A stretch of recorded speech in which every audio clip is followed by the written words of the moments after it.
আসসালামু আলাইকুম রহমতুল্লাহি বারাকাতুহু। আজকে আমার মাছ প্রায় সাদা ভাত, সাদা বিরিয়ানি।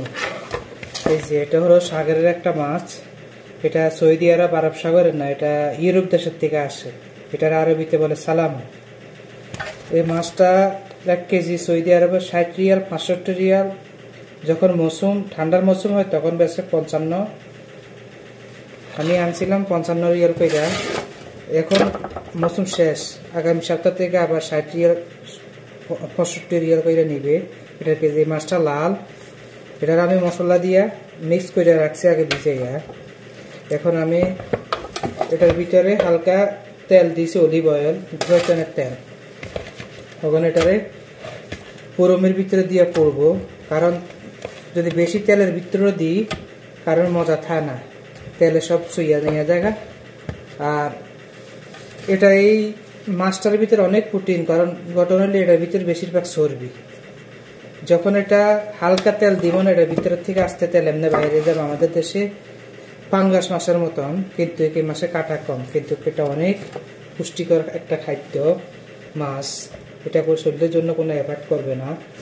এই যে আমি দিয়ে দিছি সব রেডি আমার। এখন আল্লাহ যদি মাছে মেশিনে দিব। এই মেশিনে আমি ওই যে চুলা উপরে দেখছ, বিসমিল্লাহ রহমানির রহিম দিয়ে দিছি। আস্তে আস্তে হোক। এদিকে আমার সাদা এই চাউল আমি ভিজে রাখছি, 4 মিনিট ভিজাবো এটা। তারপরে আমি চাউলটা দিয়ে দিই, মশলা দিয়ে দিয়েছি সাদা বিরিয়ানির জন্য। টমেটো একটা ব্লেন্ডার করেছি, পেঁয়াজ কষাইয়া এখন এটার সাথে কালো লঙ্কা মানে কালো মরিচ দিয়েছি, রসুন দিয়েছি, 3-4টা মরিচ দিয়েছি, দারচিনি দিয়েছি, কেউ বলে খাল, কেউ বলে দারচিনি, আর টমেটো ব্লেন্ডার করে দিয়েছি। এখন এটা ইয়ে হচ্ছে। আর আমি এখানে এখন হালকা জিরা দিব, কেমন জিরা দিচ্ছি হালকা পরিমাণ মতো। আর সল্ট দিব, লবণ স্বাদ মতন। কোনো কাজে ছোট না, যারা কাজকে ছোট মনে করবেন তারা এগিয়ে যেতে পারবেন না। কারণ বিদেশের বাড়িতে আপনি কাজ করেন, যে কাজে করেন আপনার দরকার টাকা পয়সা। টাকা নাই, কারোর কাছে মূল্য নাই, থাকবেন না আপনি। এখন কথা হলো কাজ করবেন না, কোনো কাজে ছোট না। বিদেশের মাটিতে কাজ ছোট না, কাজকে যারা ছোট মনে করবে তারা এগিয়ে যেতে পারবে না। যারা নতুন করে আসবেন একটু ধৈর্যশীলে কাজ করবেন। ধৈর্য হইল আসল, ধৈর্য হারা হয়ে যাবেন, কিছু করতে পারবেন না। আমার প্রায় মশলা হয়ে গেছে। এখন আমি চাউলটা ছেঁকে দিব। চাউলটা ছেঁকে দিয়ে পরিমাণ মতন পানি দিব। 3 জন মানুষের চাউল, 3 গ্লাস চাউল, 3 গ্লাস পানি, বেশি দিবেন না। বেশি দিলে এটা কাইয়া কাইয়া হয়ে যাবে, আটার মতন হয়ে যাবে। এটা প্রেশার কুক না।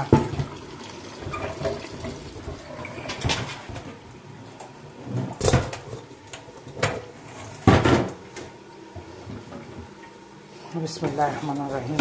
এই আমি চাউলটা দিয়ে দিলাম।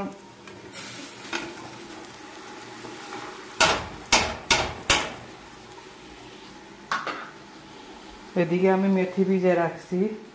এই যে আমার মেথি ভিজে রাখছি, কালকে রাত্রে ভিজেবার খেয়াল ছিল না, এখন ভিজা থুইছি 1 ঘন্টার উপরে হয়। মেথিতে পানিটা পালাই দিয়ে আবার খাবার পানি দিয়ে দেবো। ধোয়ানোর পরে দিয়া এই মেথিরে আবার ব্লেন্ডারে দিব, যে তো ফিনিশিং হতে পারে। এই যে পানি দিলাম, বিসমিল্লাহ রহমানির রহিম।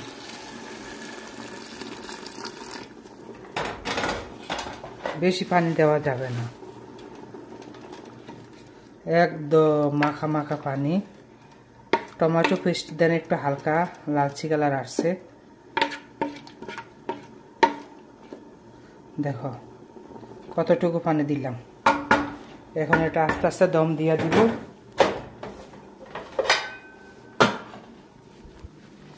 দমটা দিলে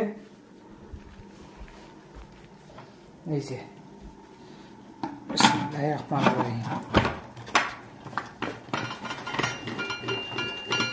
এই প্রেসার কুকার একটা কারণ হলো কি, যখন আপনি আস্তে আস্তে এটা হবে, হওয়ার পরে এই যে এটা লাগাবেন, লাগানোর পরে এটা যখন ফুল হাওয়া যারা নতুন আসবেন, এটা আগে আগুনটা কমাই দিবেন, আগুনটা কমানোর পরে এটার হাওয়া ছাইরা দিবেন।